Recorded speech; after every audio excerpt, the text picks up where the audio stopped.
The war in West Asia is escalating by the passing day. After Iran rained hundreds of ballistic missiles on Tel Aviv and Jerusalem last night, Israel has said it will respond at a time and place of its choosing. What are Israel's options from here? We decode at the top of News Track tonight.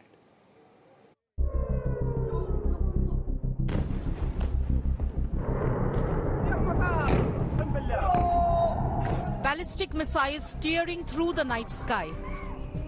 West Asia is in turmoil as nearly 200 missiles were fired by Iran into Israel.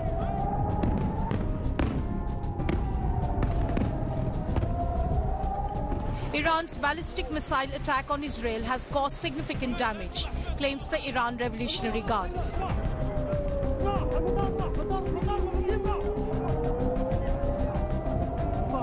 Operation True Promise 2 targeted 3 key Israeli air bases, namely Nevatim, Hatzerim and Tel Aviv. The Iranian Revolutionary Guard stated that F-35 and F-15 fighter jets used in the assassination of Hassan Nasrallah were targeted. Iran also claimed that the Mossad headquarters was targeted in the precision strikes. The big question now is, how will Israel respond to attacks by Iran? Scenario 1. Israel may strike high-value targets like Iran's Tar Allah headquarters and the Iranian Revolutionary Guard command. Scenario 2.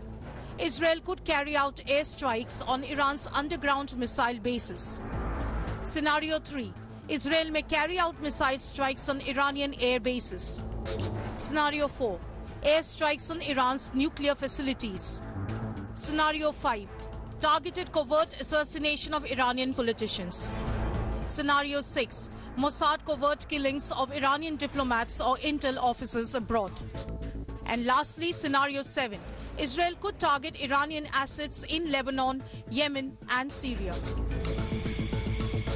As tensions in the Middle East escalate, global concerns grow with World War III warnings from Republican presidential candidate Donald Trump.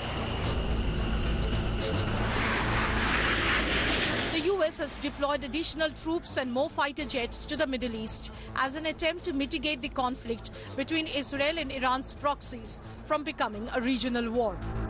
Bureau Report, India Today. There are growing fears of a full-scale war between Iran and Israel. But despite Iran's missile attacks, Israel has continued its raids in Gaza and Lebanon.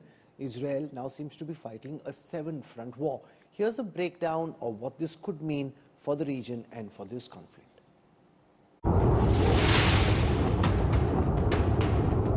Allahu Akbar! Allahu Akbar!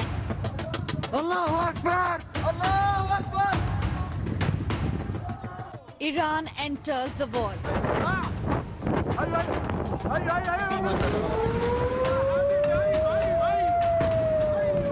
Firing nearly 200 missiles into Israel on Tuesday.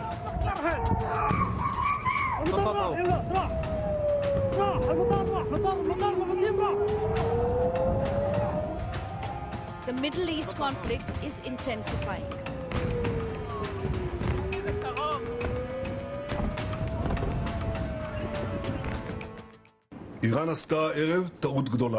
Iran made a big mistake tonight, and it will pay for it. The regime in Iran does not understand our determination to defend ourselves and our determination to retaliate against our enemies. Nasrallah or Mossad didn't understand it. They will understand. Whoever attacks us, we attack them.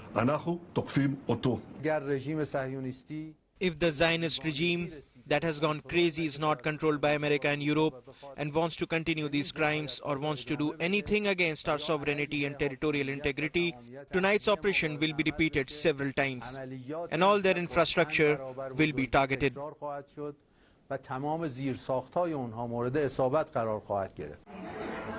Nearly 200 missiles fired.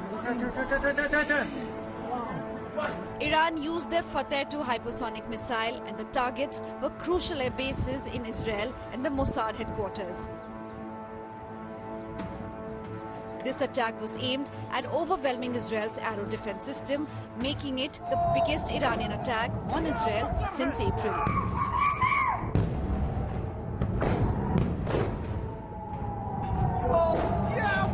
Seven nations in West Asia are now fully embroiled in a multi-front war. But there are three sides to every war: the good, the bad, and the ugly. A glimmer of hope in the absence of fatalities in Israel and Iran. The successful interception of missiles is a big boost for Israel, and its multi-layered defense systems prevented the major loss of life. Iran's attack could force Israel to turn up the heat on their rivals. The IDF's Gaza and Lebanon raids are on in full swing, and this will undermine ceasefire proposals there. Not just that, pressure will reduce on Israel now to halt their offensive. And the ugly impact of war is that Iran's Tuesday retaliation against Israel can lead to a full-blown war.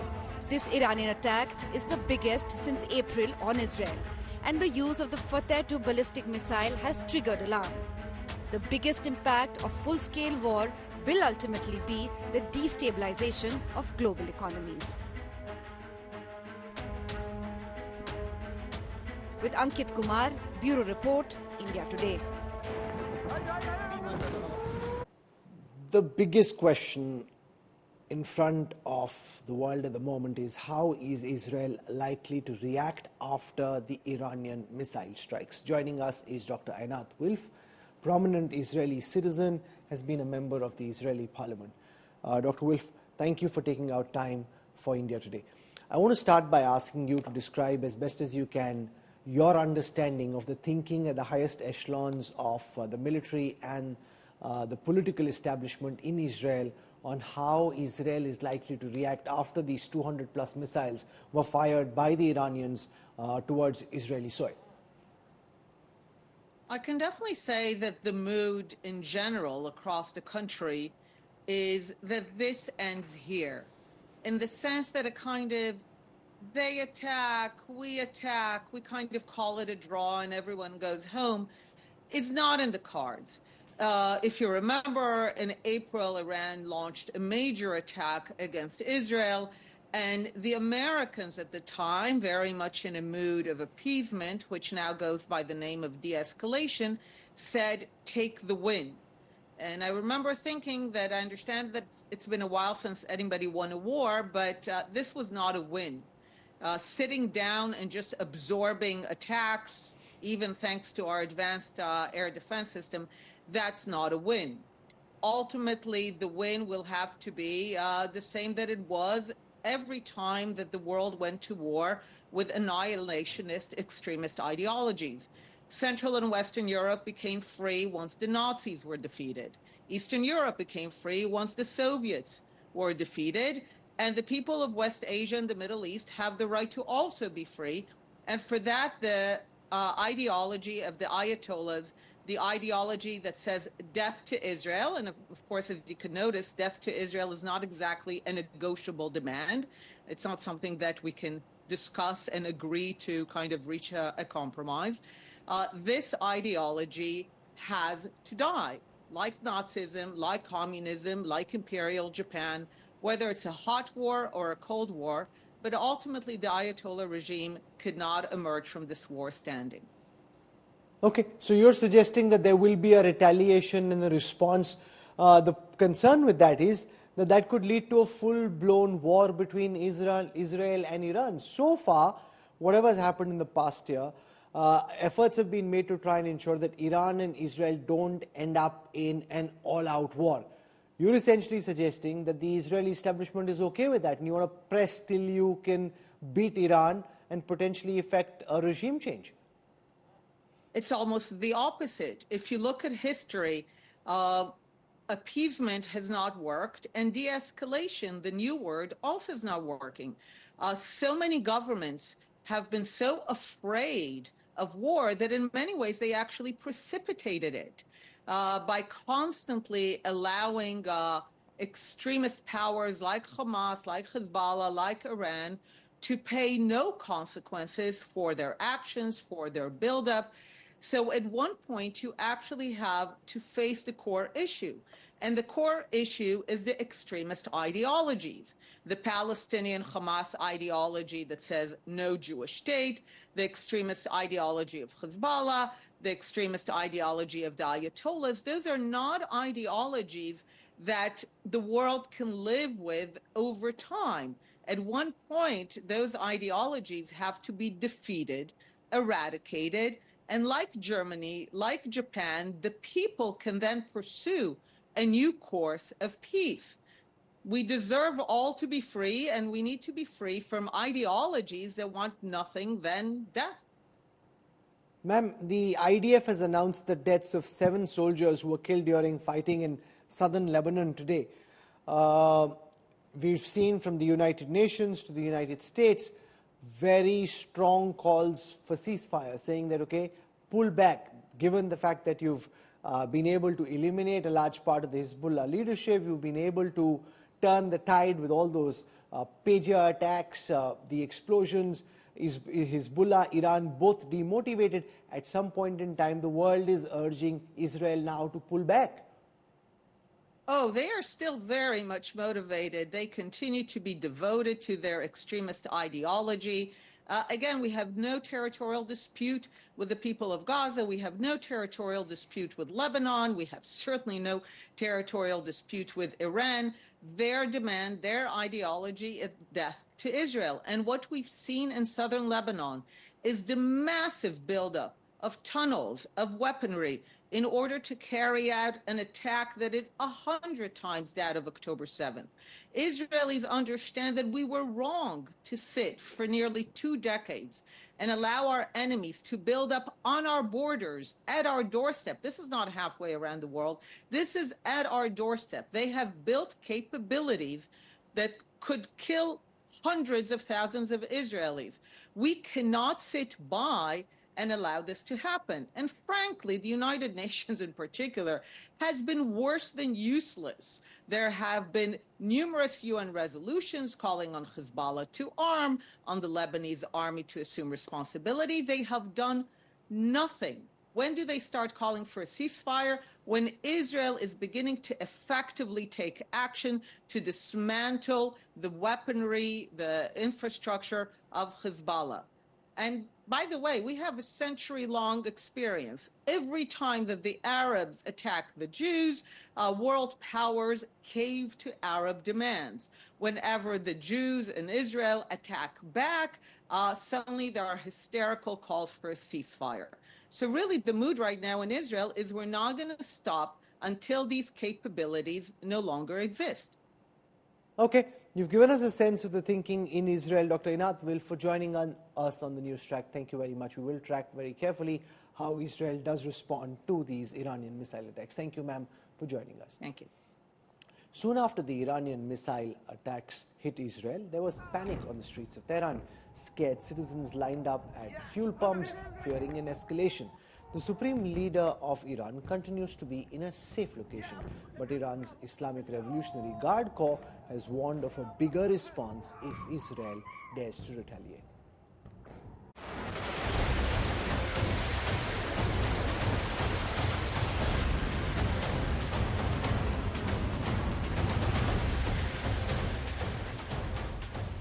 As Iran fired a barrage of missiles at Israel in retaliation to the recent killing of Hezbollah leader Hassan Nasrallah, the streets of capital city Tehran erupted. People carrying Iranian, Lebanese and Palestinian flags thronged the streets, cheering as news of the missile attacks spread. The fact that Iran was able to defend itself. This was a matter of national pride. The Iranian government was under a lot of public opinion pressure to do something about the repeated Israeli attacks. The region is teetering on the edge of a full-blown war, with both sides exchanging threats of further aggression. Iran's supreme leader, Ayatollah Ali Khamenei, has moved to a secure location. Iran's Army Chief General Mohammad Bagheri declared that if Israel continues its actions, Iran will launch more powerful operations targeting Israeli infrastructure. اخیر این رژیم جنایتکار If the Zionist regime that has gone insane is not contained by America and Europe and intends to continue such crimes or do anything against our sovereignty or territorial integrity, tonight's operation will be repeated with much higher magnitude and we will hit all their infrastructures. Meanwhile, there is panic among citizens. In Iran, thousands are queuing up for petrol, fearing further disruptions, even as Israel issued a stern warning. Iran made a big mistake tonight, and it will pay for it. Israel is on high alert, both defensively and offensively, and is preparing a significant retaliatory strike. The focus is now on Israel's potential targets, with speculation that Iran's lucrative oil facilities could be in the crosshairs. As the international community watches closely, the risk of this conflict spreading throughout the region remains high, with both sides vowing not to back down. Bureau Report, India Today. We went to Tel Aviv earlier in the show. Now I want to go to Tehran. Joining us is Marzi Hashimi, senior journalist with Press TV in Iran. Thank you very much, ma'am, for joining us. Give us a sense of the thinking in Iran at this time after Tehran fired these 200+ missiles towards Israel, and Israel has said it is determined to retaliate. Right. Hello. Great to be with you. Actually, 400 supersonic missiles, hypersonic missiles. And I can say well, of course, last night when it happened, people just came out spontaneously out of their homes or just going to the main squares, or some people just in front of their homes, and some with fireworks. People were very, very happy, passing out sweets, congratulating each other. And today I was out. Everything was very calm, back to normal. The people are happy because they had been waiting for something. It's been very difficult, I think, for people around the world to watch what we've all unfortunately been watching, this genocide for 1 year. And with the Israeli regime, and it just continued to get more aggressive and expand its aggression and its terror campaign. I think Iranians and the Iranians I've all talked to, they were very, very happy. And it's not just Iranians. You know, I got messages from people from all over the world, Muslim, non-Muslims, I think any freedom-loving people, and people who can't stand to see such oppression were all very happy and still are. You're saying Iranians are happy, but what exactly are they happy about? According to the government of Israel, the vast majority of the missiles were intercepted well before they landed anywhere consequential in Israel, and Israel claims that there were 0 casualties from these missile attacks. Well, first of all, the missiles weren't planned. It wasn't trying to cause any casualties in that sense.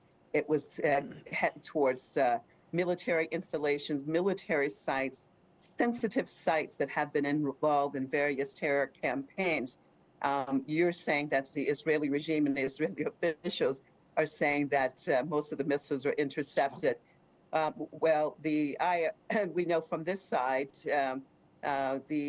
what is being said is that 90% of them hit their target. And we have been getting videos from that area that are videos that have been shared on social media and showing that it's hit. I mean, it would not, obviously, it's not a surprise for the Israeli regime to say that it did not hit. They have very, very strict censoring methods that they have implemented inside of the regime, even for their own journalists. As a matter of fact, earlier in the day prior to this operation, we were talking to some individuals there and elsewhere who had said there were certain operations that had taken place inside of the regime and various attacks, whether it was from the Yemenis or others, that they had strict orders not to report what has happened. And throughout this year, and as a matter of fact, its whole existence, but especially the last year, we have seen lie after lie told. So yes, it's not a surprise that Israeli officials said that the majority of the missiles did not hit. What their does target. Iran expect will happen next? How prepared are you for the Israeli retaliation, which Tel Aviv says is coming at a time and place of their choosing? Right. Well, I mean, Iranian officials and the Islamic Republic Guard Force have said yesterday in messages that it was a controlled retaliatory strike to the killing, the assassination of Ismail Haniyeh and Said Hassan Nasrallah and an Iranian commander, Nilu Furushan. So it's related to those three terrorist attacks particularly. So it was a very limited response. Iran could have definitely responded in a much harsher manner. And what the officials were saying yesterday is that if the Israeli regime decides to attack, that definitely the next time around, the retaliatory attacks will be much worse than what we saw last night. Okay, we have to many understand Israeli that politicians are saying that this is a pivotal moment in the Middle East. They're sensing weakness in the Iranian regime and are seeming quite confident about their ability to force a regime change in Tehran. How do you see this? Well, that's quite interesting. That's a very interesting comment to come after the day after the night that the Islamic Republic of Iran has carried out these attacks on the Israeli regime. There are those that may think that Iran has become weak, but I can guarantee you there are very few, especially for people who understand from a strategic perspective and from a military perspective. We know that Israel always tried to show that it was invincible, and it created this aura along with the Western hegemonic front that supports it, that it's untouchable. It's so powerful, and of course it is because they continue to send more and more weapons, equipment, and money to the regime, even in the middle of this genocide. But at the same time, we saw and we continue to see various parts of the resistance movement hitting the Israeli regime, from Yemen to Iraq, Lebanon, and of course we saw the major attack on Iran. So no, I don't think that Iran is weak, and I think the majority of the world today is seeing that as proof.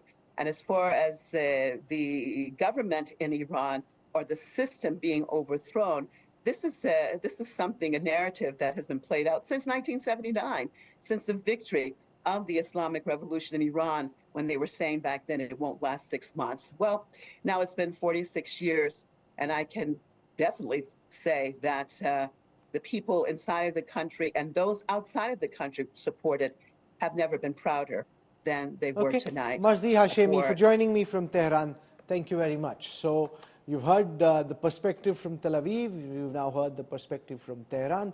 We'll track this story as dispassionately as we can. We're the only Indian channel with journalists on the ground covering this from the battlefield.